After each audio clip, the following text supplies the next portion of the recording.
আসসালামু আলাইকুম প্রিয় শিক্ষার্থী ভাই বন্ধুরা, আশা করি আল্লাহর রহমতে ভালো আছেন।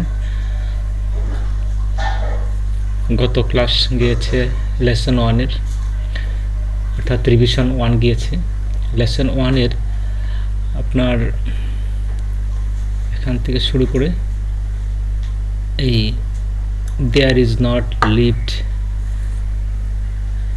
ডিয়ার ইন দ্য জয় পর্যন্ত হয়েছিল রিভিশন 1 ক্লাসে। আজ রিভিশন 2 ক্লাসে শিখব ইন্টারগেটিভ সেন্টেন্স। তো যাই হোক, শুরুতে আমরা ইন্টারগেটিভ সেন্টেন্সের ডেফিনেশনটা জেনে নিই। By asking anything in affirmative or negative is called interrogative sentence. অর্থাৎ কোনো কিছু জানার মাধ্যমে, সেটা হতে পারে আপনার জানাটা অ্যাফার্মেটিভ বা হাবোধক, নেগেটিভ বা নাবোধক, আর সেটাকে বলা হবে ইন্টারগেটিভ সেন্টেন্স। কোনো কিছু যদি হাবোধকভাবে ও নাবোধকভাবে জানতে চান, সেটাই হবে আপনার ইন্টারোগেটিভ বা ইন্টারগেটিভ সেন্টেন্স। তো ইন্টারগেটিভ সেন্টেন্সের একটি বৈশিষ্ট্য হলো কোশ্চেন মার্ক। এই কোশ্চেন মার্কটা সেন্টেন্সের শেষে, অর্থাৎ কোশ্চেন এর শেষে এই কোশ্চেন মার্কটি বসবে। Question mark is used in of the interrogative sentence. যাই হোক, ইন্টারগেটিভ সেন্টেন্সের কতিপয় স্ট্রাকচার আমরা দেখি। স্ট্রাকচার এ, ডব্লিউএস, অর্থাৎ ডব্লিউএস এখানে ডট ডট দেওয়া হয়েছে। এখানে ডব্লিউএস এর পরে মানে ডব্লিউএস মানে হোয়াট হতে পারে, হুইচ হতে পারে, হোম হতে পারে, হো হতে পারে, সেটা যাতে পরবর্তীতে আমরা মেক করতে পারি, এই জন্য ডট ডট দিয়ে আপনাদেরকে কনফিউশন করা হয়েছে বা বোঝানোর চেষ্টা করা হয়েছে। ডব্লিউএস ওয়ার্ড বসবে, তারপরে একটা অক্সিলারি ভার্ব বসবে, অক্সিলারি ভার্বের পরে সাবজেক্ট বসবে, সাবজেক্টের পরে মেইন ভার্ব।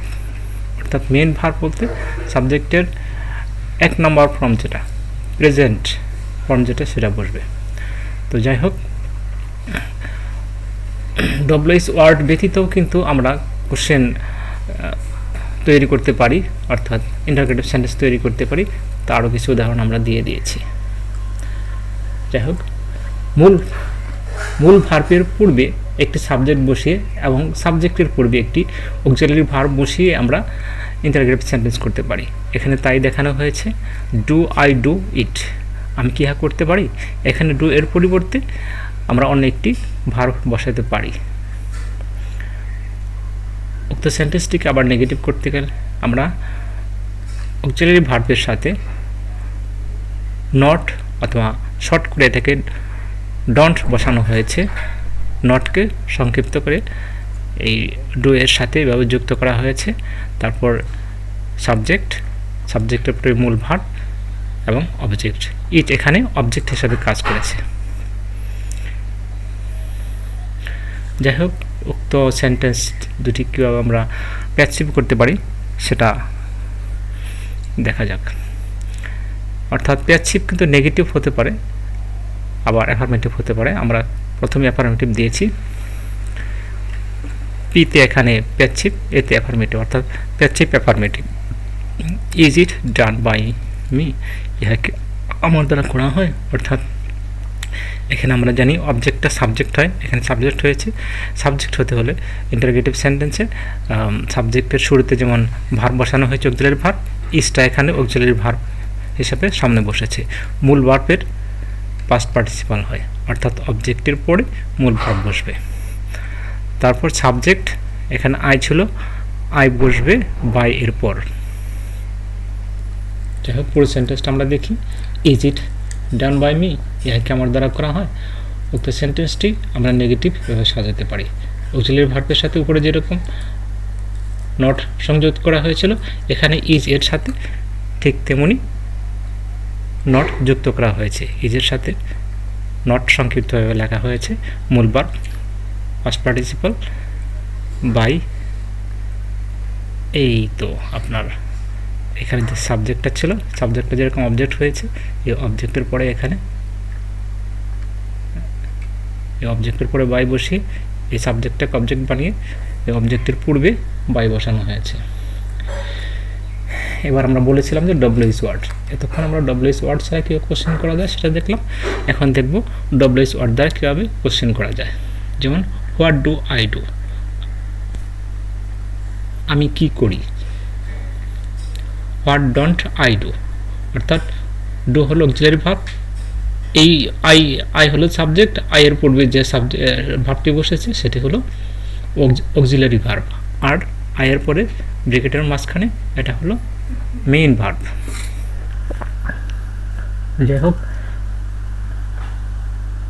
এখানে ডব্লিউএস ওয়ার্ড দ্বারা গঠিত সেন্টেন্সটিকে আমরা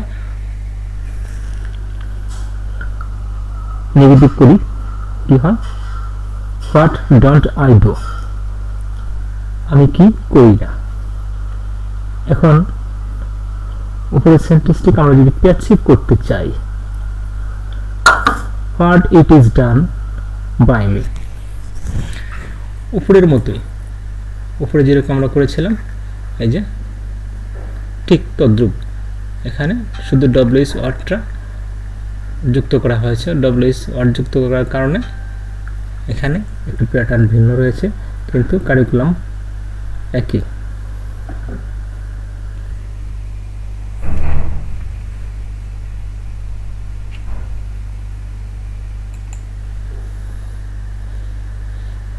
what is done by me, এখানে আই ছিল সাবজেক্ট, তাই বাইয়ের পরে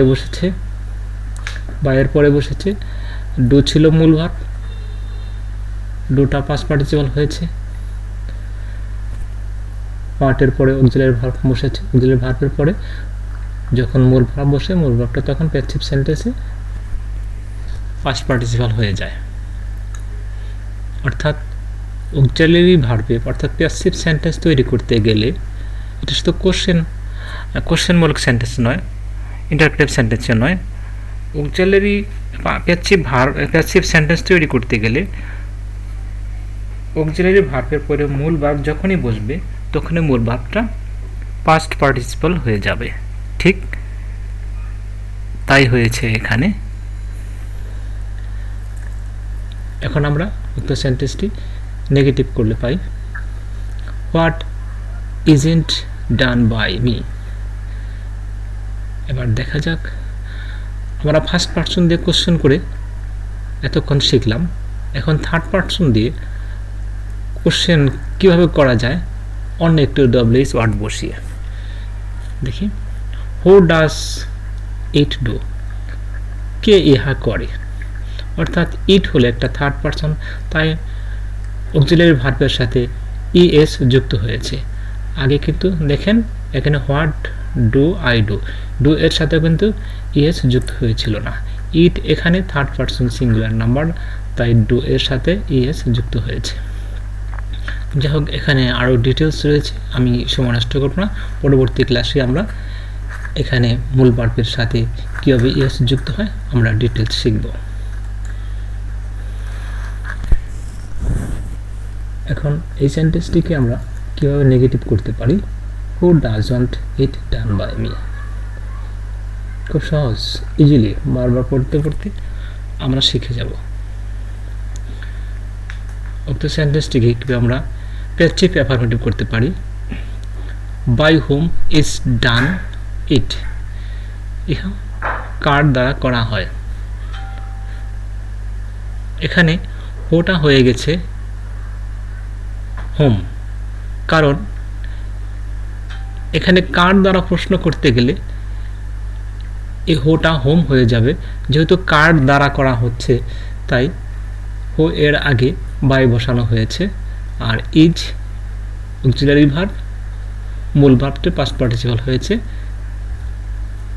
তারপর সিঙ্গুলার নাম্বার ইট রয়েছে।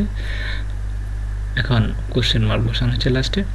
আবার উক্ত সেন্টেন্সটি নেগেটিভ করলে বাই হোম ইজন্ট ডান ইট। তো প্রিয় শিক্ষার্থী বন্ধুরা, আজ আমরা এ পর্যন্তই শিখব, পরবর্তীতে আরও ডিটেলস শিখব, অল্প অল্প করে শিখব। তবে যেটুকু শিখবো ভালো করে শেখার চেষ্টা করব। যারা অল্প অল্প করে শিখতে চায় তারা অনেক শিখতে পারে, আর যারা অনেক কিছু শিখতে চায়, অনেক কিছু খেতে চায়, যেমন অতিরিক্ত খেলে, over eating is not good for health, ঠিক তেমনি অতিরিক্ত পড়া পড়লে পড়াটা তখন বোরিং হয়ে যায়। আমরা অল্প অল্প শিখবো এবং কি পড়ার মধ্যে একটা মজা নিয়ে আসবো। তো ভালো থাকেন সবাই, আসসালামু আলাইকুম।